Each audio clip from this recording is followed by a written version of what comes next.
How's it going, troops? It's me, Crusty Old Crow, putting himself in front of the camera for probably the first time, maybe the only time, to do one more video at least. But this one's not going to be part of the tactical the tactical perspective, the toy reviews that I do in my actual video series, wherein I look at Hasbro's classified 6-inch G.I.Joe line and give it my retired veteran's perspective on the figurines from head to toe in an inspection style, and then give it a kind of a report or a grade. So today I'm going to take a step away from that. I've mentioned in a few of my videos, I also dabble a little in some conversion work. You know, just a little bit. Not enough to say that I am aggressively attacking these figures, but just adding my own little touches where I need to do it. You know, 25 years in the Army, in combat arms, couple rotations overseas, you know, doing the job, you see some stuff and you're like, I like that. And then you see some other stuff and you're like, I can't let that go. Big one was with the breaker. So, you know, I talked about my breaker conversion in my last video with the Baroness and the coil set. I talked about that being an army builder, and I quickly showed a couple of my conversions. You'll see them again at the end of this video when we show my Cobra Island set. Okay. So I'm just going to go over a couple of my conversions. I'll go back over Fob Hornsey, which was my very first video. Didn't intend it to make it a YouTube video at first. It was originally for my friends who lived in other cities. I wanted to show them a bit about the GIJoe line, how much fun we could have with it as Army guys and pop culture enthusiasts of that era. So, you know, I've just been sitting around getting ideas, going through some old, you know, I had these as backgrounds at one point, and that was pretty satisfying. They're not the collection I had as a kid. They're ones I picked up at value stores here and there, but they're enough to kind of put you in the mood to look at Joe, right? So I had these back when I had 5 or 6 figures. Now I've got closer to 30 or so. So, you know, not enough comics for backgrounds. I had to think outside the box. So, before I show you what that box and the outside of it looked like for me, I'll quickly show you. I'm going to address a couple things. So one thing is I had this old McFarlane toy. It was an Infiltrating. He was pressed up against a wall. I had gotten that about 10 years ago when I was living in Edmonton, Alberta. And that thing did not survive many moves. Pieces were broken off and whatnot. So when you see me that I've cut up a piece to do my conversions with, that's the guy that it's probably come off of. And there was nothing I could do to save him. You know, he was definitely not going to make it. So I did what I could and I salvaged him. He was a parts donor, right? It said so on his card. Anyways, so when you see parts that I did, here's a couple of pieces that I'm thinking about for Dusty and other figures, just like things like his camel back and straw, which I know Dusty has one inset in his vest. I'm going to see if maybe it looks better on the back of Dusty than it does anywhere else. And then this extra helmet, I will find a place for this because it's a good helmet. We'll see what kind of figures are on the horizon that maybe need a converted helmet. But for now, it looks good just sitting on a kit shelf. I did a Recondo's rifle. You might have noticed it before. You might not. It might not even show up on this video. I had a real hard time with the scrim on the rifle, just being that one-tone gray. So I made mine a little bit more gritty with a bit of a wash and... sorry, there we go. Pencil highlighting shader. You can get these shading pencils that I'm about to show you at your local hobby stores and game shops, around where the paint brushes are if they have them. They're just shading pencils, and a lot of what I do is just using that, especially the gunmetal one. I'll get in there and I will, you know, I'll accent screws or bolts or grips. Certain parts of the sight dials. I'll do that with gunmetal. So moving along, I'm just going to quickly show you, just as I said I would in his video, I made Breaker far more tolerable for myself. So here he is, guys. This is my Breaker. I'll put him up as close as I can to the camera without killing the camera. So the gun is from that same McFarlane figurines, the M16 with the underslung M203 grenade launcher. You know, if I mislabel a gun part or whatnot, or a type of gun, bear in mind I'm Canadian. I'm used to C7A 1Z2, C8, say 1Z2s, things like that, C9, C6. Not necessarily, oh, look at that. I've got a bug on my camera. Where is, oh, never mind. It's on that camera. My apologies. Anyways, if I had an editor, I'd cut it out, but I'm the editor, I'm the director, I'm the star, and I'm the cameraman, and I'm only doing the talking right now, so these are always one takes, guys. Bear with me. Anyways, back to Breaker. The best part about the gun that he came with, besides the sight and the realism of the gun, is it didn't need a whole lot of accent highlighting. I think I did just the breech, not the breech, pardon me, the bolt carrier on the side. It came with a sling. It came with a remarkable sling from McFarlane Toys, which I managed to hang on to. I've got that wrapped around his arm pretty good, just like I used to wear mine overseas. It is around the shoulder and the arm. It's just taking up that slack for quick ready. So, and by ready, I mean ready, right? So, the biggest one, guys, that I said I was going to do, and I had to do it, was I had to give him a sidearm. Like, having a slung weapon is one thing, especially when you're on a motorcycle. Great idea if you don't want to lose your gun.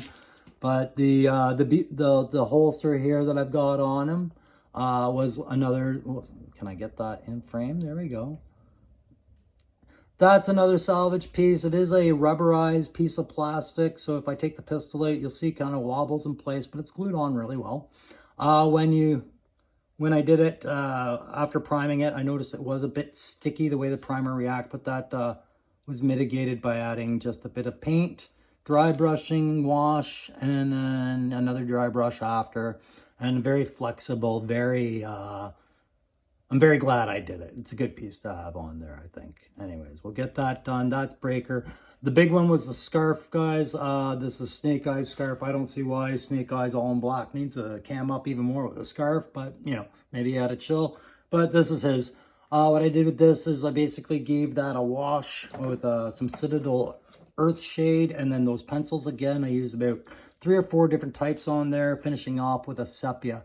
But you can see the difference I was going for was to just try and give it a bit more depth, make it a little bit different from the guy next to him, scarf. You know, it is a great piece. I love this piece. I just felt like it needed a bit more depth. What can I say? For some reason, it just wasn't sitting well with me. I don't know. Call it experience. Anyways, that's the conversions I did with that. And then I have just one last one. You've seen it, I think, maybe here and there on if you watched the other video I did. But basically, this drone is just a dollar store toy that I put a magnet on the bottom. Back when I did 40K, I think I was going to do something with this, and then I didn't. And I don't do those games anymore. And then we have this little little car that I did up, this little truck. It's also got the magnet on there. And I picture these as the kind of Spec Ops RC stuff that they would use to gather int, spy on stuff. You know, I'm going to rig a little camera to the side of the truck, but that's it there. And then the post for, you know, magnetized a quick post for that as well. So that could be fluttering. Flying and hovering is fluttering, guys. Don't know if you know that. Air Force. Anyways, so we got that. That sums up the conversions. I am going to quickly talk about the fob. The fob, I named it Fob Hornsey. It's not a funny name or anything like that. It's just my little quiet personal tribute to some buddies that I lost on my second tour in Afghanistan. These guys, you know, great guys, forever etched in my memory, and all the guys that are on that road, you know, all the love to them, all the love to them if any of them happen to watch this video, but those guys are always missed, Nathan Hornberg and Mike Kayakazi. So this was just kind of how I deal with things. I get creative with things, and maybe it's not how you deal with stuff, but that's how I deal with stuff. So that's where the fob came from, guys. So I'm just going to quickly review the fob with you, and then we'll get into Viper Island Patrol Base Echo, which is why I basically made this video. So if you saw my very first video, it wasn't really a review. It was just kind of what I did here. You have my maintenance bay where CoverGirl and Gung Ho are sitting with the RAM. I'm going to get the second RAM. There's room for it. That'll be the maintenance bay. You got some tools over there. Those are one what is it, 1/82nd scale tool sets that you can pick up at model stores and whatnot, and then everything else I just kind of scrapped through together. The cage is from a WWE set and or WCW. I just needed a place to store all the backpacks and other things that I didn't really want on my Joe kits, including a Leafs helmet for some reason. But yeah, I had all that stuff and I decided to need a place to go. Originally it was going to go in these. These are my lockers. But that didn't really work out as my collection got bigger than what the lockers could accommodate. If you notice, I see numbering on there. The numbering on the lockers was originally a part of a plan. It was a 6-digit number, which denoted 3 boxes of G.I. Joes whose extra kit was going to end up in those lockers. But I stopped doing that after I got up around the 10th or 11th, 12th maybe figure, and I realized that that wasn't going to be sustainable. So you got Slaughter just telling rock and roll, get ready, rock and roll, like, yeah. Anyways, my briefing room, I'm just going to quickly grab one of the boxes. If you're wondering where these lockers came from, by the way, and if they open, yeah, boy, they open. I just haven't done anything interior-wise. But these are actually, if there's any Canucks out there, hey. But maybe some of you Americans might recognize at least that guy. Right, so hockey fans, don't cry. These were some extra hockey paraphernalia that I got from Tim Hortons. They are the lockers with the hockey sticks. The sticks are safe and sound, but the lockers needed to go to the greater good. Now you know, knowing's half the battle. That's where they came from. So then my briefing room, which if any of you are subscribers, apparently there's 16 of you. That means there's 15 of you that I'm not related to. Thanks for being here. Any new ones? I love it. Do it. Please. Feel free to subscribe. Anyways, I've talked about that briefing room in the original video, but this is where I kind of host things. But you'll notice what's missing from here is the map boards. Because, guys, I want to talk about the map boards as we go into Viper Island for a second. So, I almost showed Viper Island too soon. There, Viper Island, guys. That is the back of the Baroness coil packaging that you see. Okay. That's apparently what it looks like at ground level through a IR kind of lens targeting system that is run by Cobra because they put their own brand right in the dead center. Anyways, that is what Viper Island's supposed to look like. When I did my fob, I decided I needed some map pieces and briefing boards. And so I kind of did so originally with the idea of international terrorism and where these guys might pop up and things like that. So if you look over here, these came from some American real estate magazines of all places. It's the only magazine I had laying around was a San Diego Dreamo mag.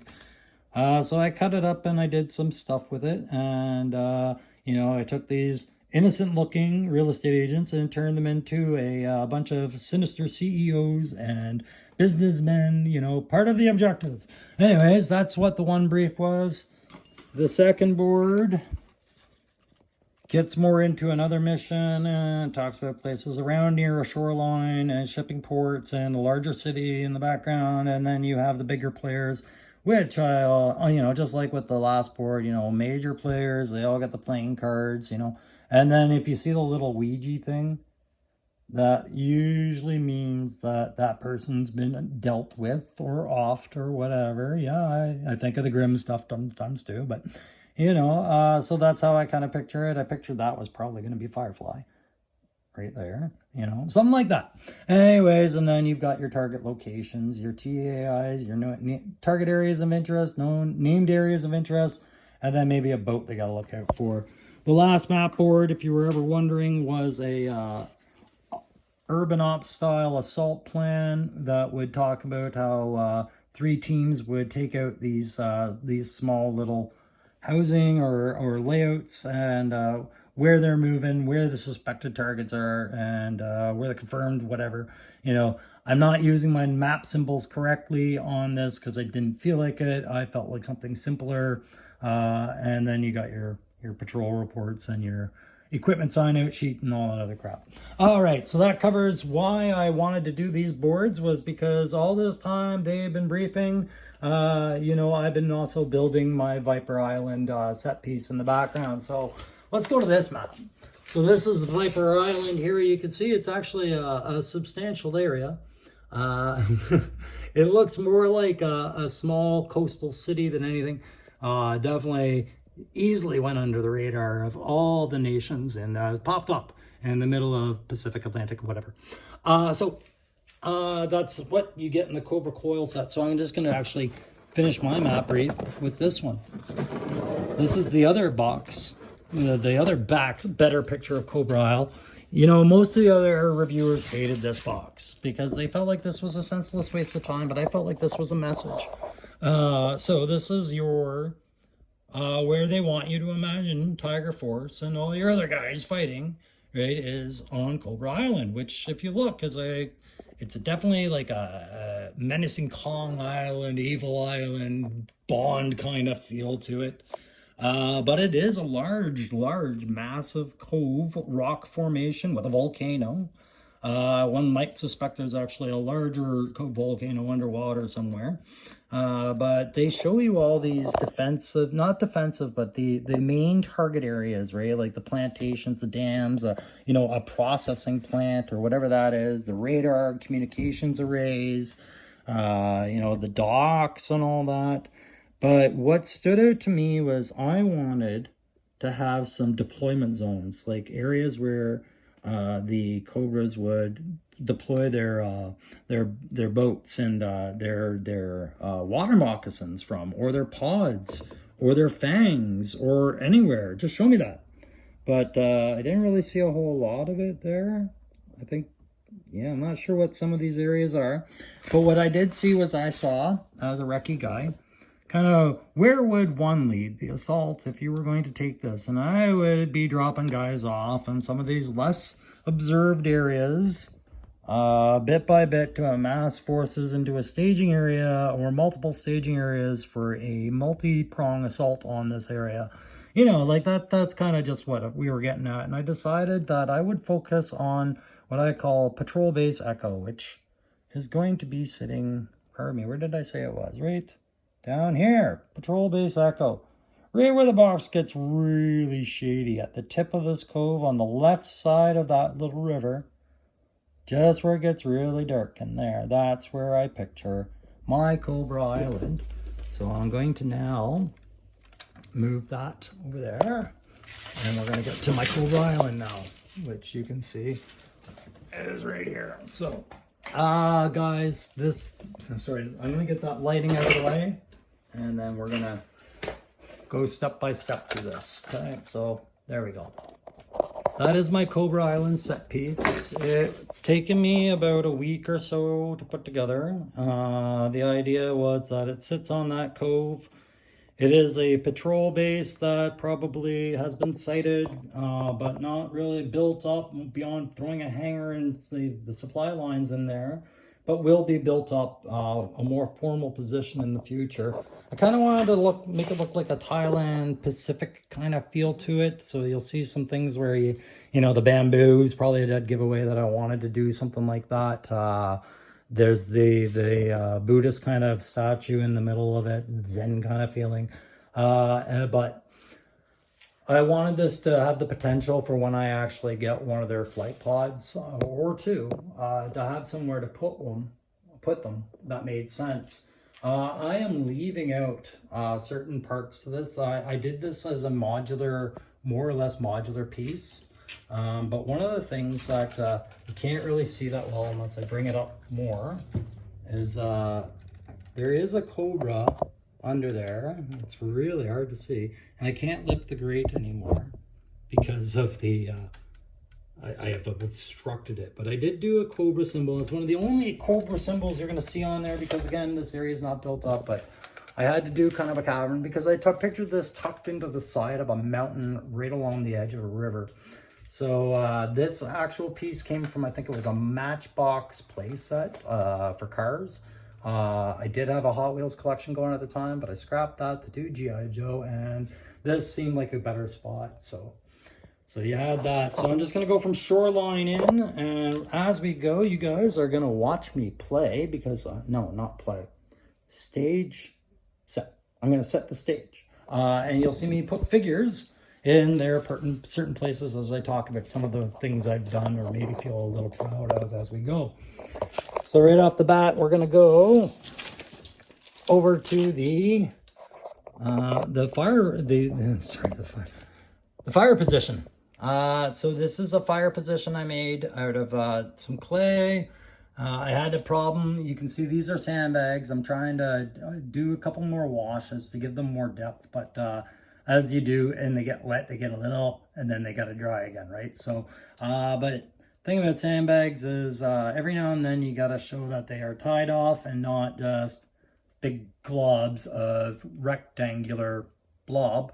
You know, when you tie off a sandbag, it's just like a pillowcase full of money. You got that leftover piece that you twist off and you tuck it under the sandbag, and you know, I just wanted to kind of capture that a little bit. You got your arc posts set in there. One I had to pull out, it didn't really work out, and I wanted his arcs to be a little bit different. But yeah, so as you go into it, next to those, you'll notice I put in a little, it's a crappy little lantern. It's just another dollar store thing I had kicking around, but let's see if we can get that lit up using El Switcho. Oh, there, we had it. There we go. All right, so we'll turn this light away, and you can see that he can read his map by light and see his range card. Show you guys the range card I did. I'd actually just finished these up just before the video. Somebody keeps spilling their coffee on it though, and I have a feeling it's whoever was at this position. In fact, there's the culprit's damn coffee right next to his contact sheet, which at least he's updating. He's crossing off contacts as they get dealt with. Anyways, we'll deal with him when we figure out who that is and he comes back from his piss break. Get rid of that little webbing there. If guys aren't military and they're curious what that is, guys, yeah, I'm armored, but in a defensive, in a trench, that would be the pit that you would dig and dig it deep and dig it in there, that you would slam a grenade in if you ever had one lobbed at your trench or your position, right? So it's a little pit you dig in. And with me, I kind of put the board up as in they would slam that down or try to hit it with the grenade and before they deal with it. Anyways, that's what that's meant to represent if anyone was curious. So that's what they are in real life. So I kind of fortified this pretty well. You can see I got some wires running. I reinforced everything as best as I could. And then we've got our little frog over here to remind me where I put that light switch. Right, and then the light switch is tucked in just into the details behind them. Where did I have it? Even I have a hard time finding it, but it's in there. All right, that explains it. Outside of the trench again. So yeah, you got your range card. Unfortunately, dude also left his map there, and that's a no-go, but you're getting charged for that every time. It's not something we're taking seriously. You just left it flying around everywhere. Or not, we are taking it seriously. Anyways, we'll turn that light off. Because these, again, are dollar store lights that only take a couple double A's or crappy triple A's. I tend to put them in when they've close to it expired in better things for my dioramas, but I do make it so that they're simple enough to get out and get them in. This one I will have to remove a piece of foam to get it, but it's worth it. My little Tibetan Buddhist thing, it's got some Mod Podge in there. I didn't really show up as well as another feature I'll show later with resin, but you know, at least it shows some water in there. So when we do the lights later, you'll see that these vines here actually have lights to them. And then these are bamboo trees, guys. I went with bamboo because it's a very Pacific Island kind of feeling tree. It's easy to make, especially when you go to the dollar store and see large swatches of bamboo for sale and yard stuff that they've done with bamboo. But one of the things, just a reminder, the difference between living bamboo and dead bamboo is dead bamboo is brown and living bamboo tends to be green, which I've tried to do, but I think it's greener than that. But what are you gonna do, guys? There we go. Okay, so that's why we went with that. So let's get our guy in there. That's gonna be a Viper. A viper who's going to be eating a mile of hot caca for leaving his map unattended, and you know, oh yeah, losing his goggles apparently. Just rack him up, Dave. Keep going, Dave. What else can you do? Oh, and spilling coffee all over the range card. Good job. Well done. All right, so we'll move in. You can see that over here we got this corridor that I put in. So I pictured this, like I said, it's the eroded face of a eroded cliff face kind of deal. That is, everything's built into it, and growing on the side of that cliff are, as you go up, the bamboo trees. But you know, the water's eroded a cavern way in there, and I just included that because it gives me a spot to tuck away other figures more menacingly, and have them, because this whole thing is about displaying the figures. So I want to try and squeeze in as many figures without flooding it. That was the problem with the fob, is it got flooded fast. So we'll just stick old Storm Shadow in there, getting his arrow ready. Maybe he sees something, but they are facing the water, so maybe he's just gonna harpoon himself a nice fish, or maybe he's going after Spirit's eagle there. Whatever. Anyways, so there's that. Now we go over, we've got the listening post or observation post. I did up a little bit of cam netting, and the vines are going over that. Just over on their wall, you can see that they've got their range card and boundaries. Clearly Dave's been here before, because there's coffee spilt there too. Or maybe this is Carl's post, you know, who knows. But it's a simple little step up. I did put the little basket on the side there. So I'm going to try and keep this camera at one angle, not all the angles. Anyways, so that's what it looks like on the inside as you face it. And then you've got that little basket and place to just kind of set some stuff if you wanted to put a little bit of extra things in there. But yeah, that's where that's at. So then this is Carl's post. Carl, just like Dave, you know, left his goggles somewhere. Cannot find. Good job, Carl. Great, well done. So Carl and Dave will be manning these posts indefinitely, at least for the rest of the video. We'll just keep our goggles together. They're mine now. Anyways, so that's where that is. I put this on a rotational base.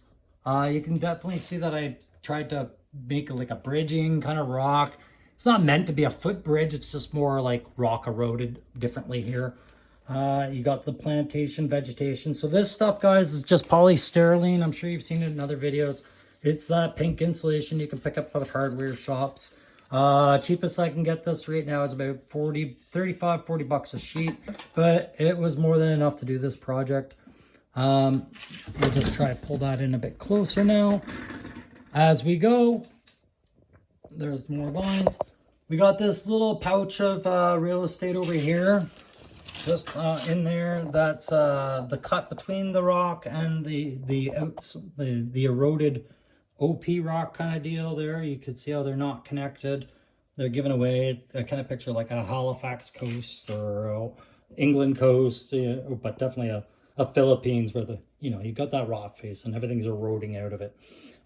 So we've got just a little piece of clay vase. I decided they can use that as a table. And we've got this long piece of driftwood I figured was chopped up and used in a couple of locations. Here I go with those camera angles again.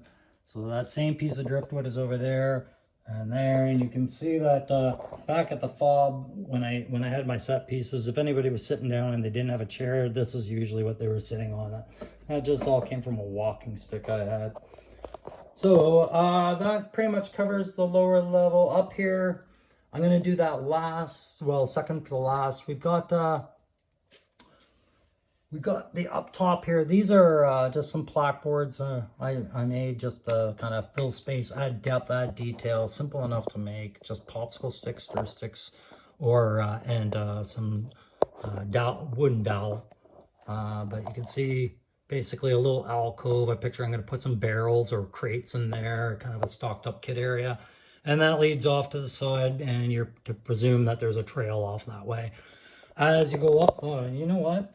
We need to put somebody there. So we'll just stick our trusty Viper officer who's done just a terrible job supervising his troops so far. And we'll just stick him. Oh! Apparently he was drinking on the job too, but at least he's got his goggles. Doesn't have his backpack, but he's got his goggles. It's a start. Vipers, they're elite. Anyways, up here, yeah, you just got more of the bamboo trees. I cut them a little bit shorter so that this thing wouldn't be 25 feet tall.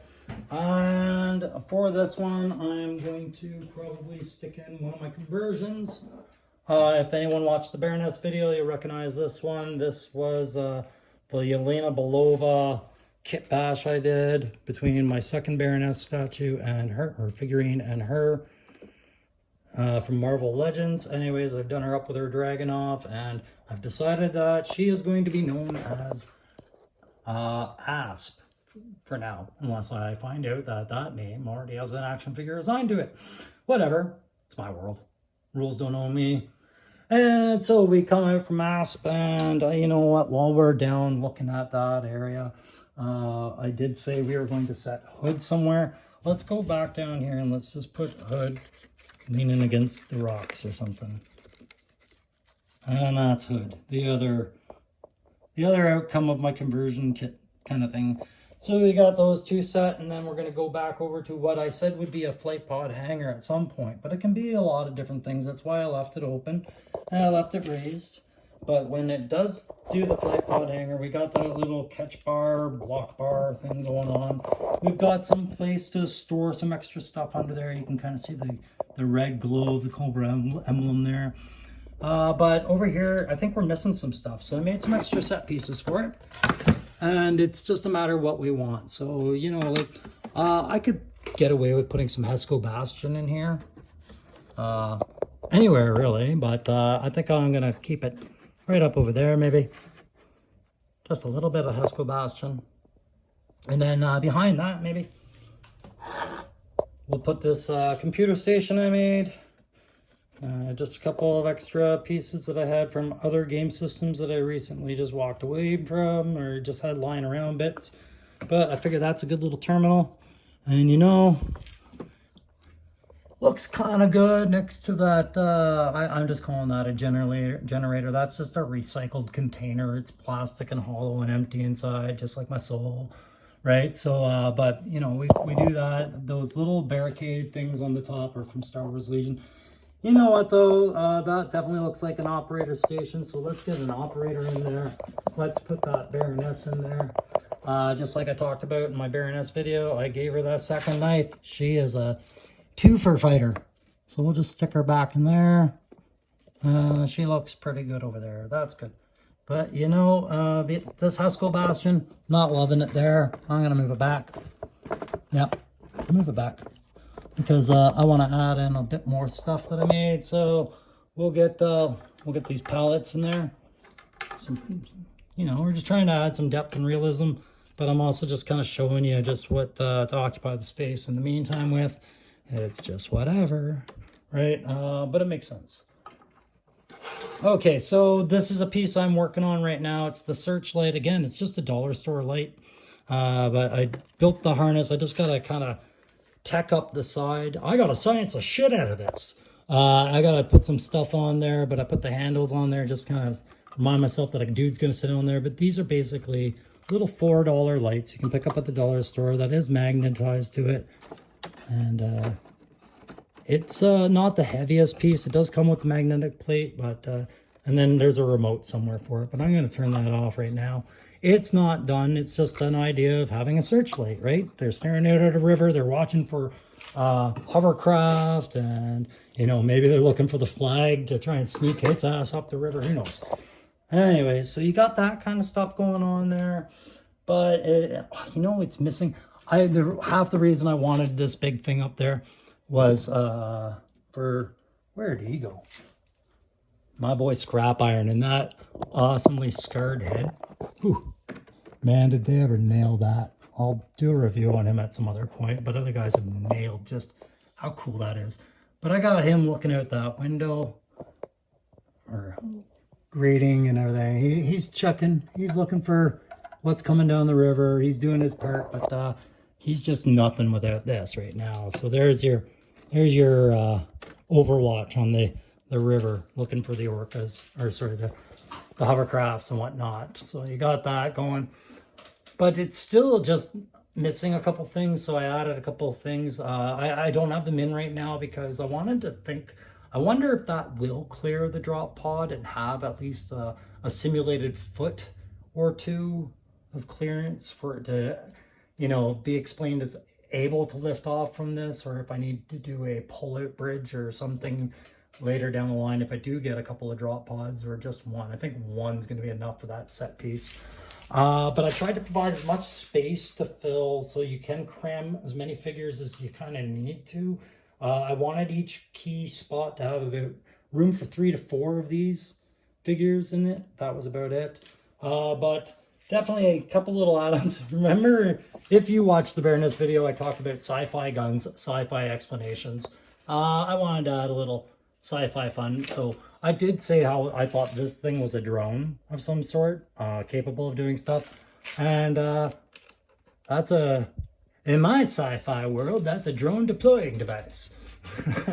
So just, you know, having fun, guys. That's all we're doing, just having fun. Anyways, it looks ridiculous right there right now, unless I were to cut it down, I'm sure. But it is missing a little bit more sci-fi fun. So up here, besides doing kind of a wacky mountainside cam, underneath that box in there, there is a kind of a magnet there, and that allowed me to do that. And I took this little dollar store toy piece and magnetized that. And there's your spy comms, whatever, your uplinks. That links to the Baroness's computer station. But then I was like, you know what? If I didn't have scrap iron in here, there, you know, and you could put the Hesco Bastion up and have a fire point with riflemen, sure. But it needs a drone gun. So I put up a drone gun. This is one I made. It just had a bits lying around. That's actually out of that little brass piece in the middle is out of Hot Wheels. Oh, that was a good laugh, eh, boys? Snorting. Anyways, just a bunch of bits I had slapping around, but again, magnetized this one to the roof. And there we go. We got our little sentry gun up here, and it can join the anti-armor drone and searching for the better targets. So that's what's going on up top. Pretty much covered all that. Thanks for keeping along. Video's going a little longer than 30 minutes today, but it won't be going much longer. As we turn this around, you can see I've not really painted up the sides because I'm not really 100% convinced I know what I'm doing with it for that right now. But I have the groundworks and I have a really sloppy back that I'm going to cover up with something at some point. We'll talk about the switches in a bit. Clearly, I'm a big fan of having lighting. But I'm going to take you into the underground cove system. So this was something I had to have in there. I wanted to play around with some resin that I bought, and I wanted to see if this would work. So I'm going to try and get the light in there properly and see if I can show it. But this is how the Joes infiltrate Cobra Island. So you've got a sealed off tunnel grate over here, rusted out, and it actually leads outside somewhere in imagination land. And you know, maybe we have a mole who tells us about that, right, Joes?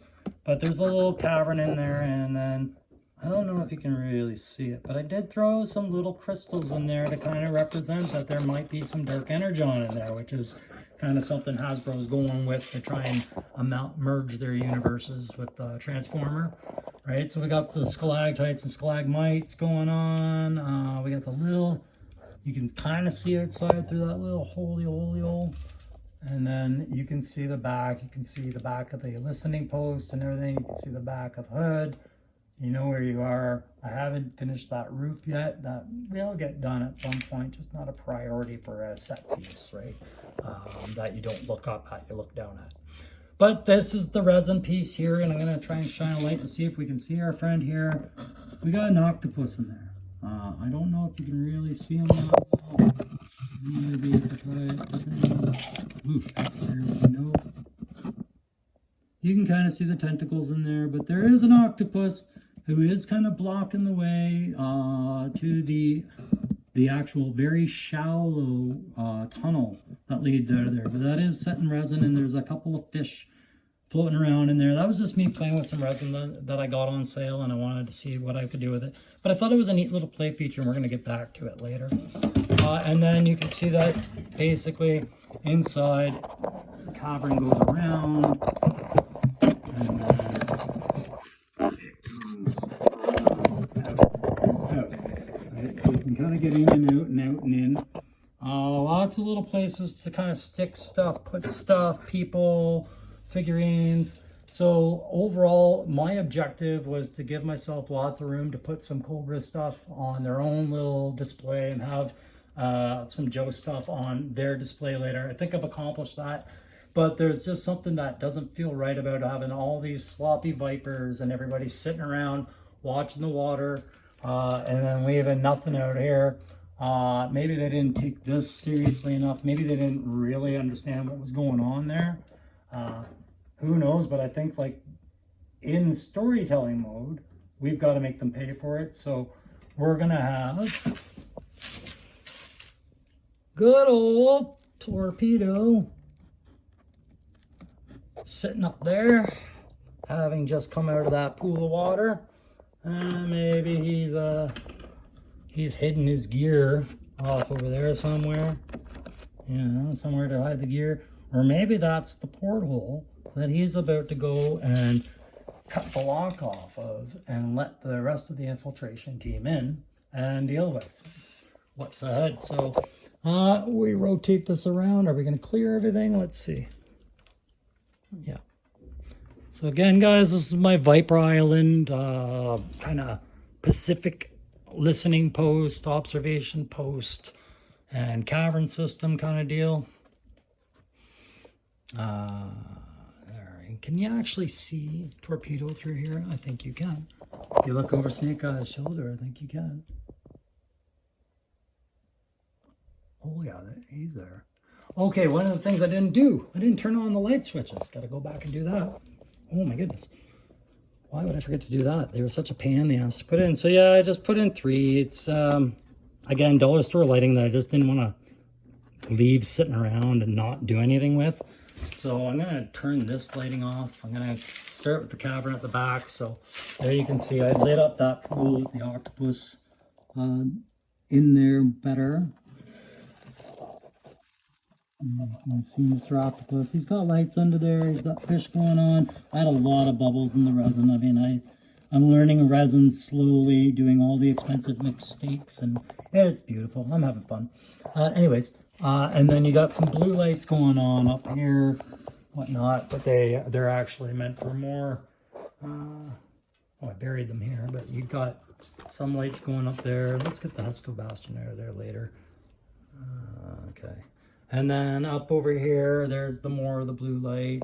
You can see more of those lights, the bottle lights. Then the vine light, I have one vine light in there. That's the one that's wrapping around the bamboos, right? So I figure even in a dim room, just some of the vine light, maybe just their lantern, if that were to be on right now, would look fine. Just having those two on. I mean, that don't look hot and sweaty or bad. If it would come into focus. Oh my goodness. There we go. It's terrible focus. Let's hit the light back on that.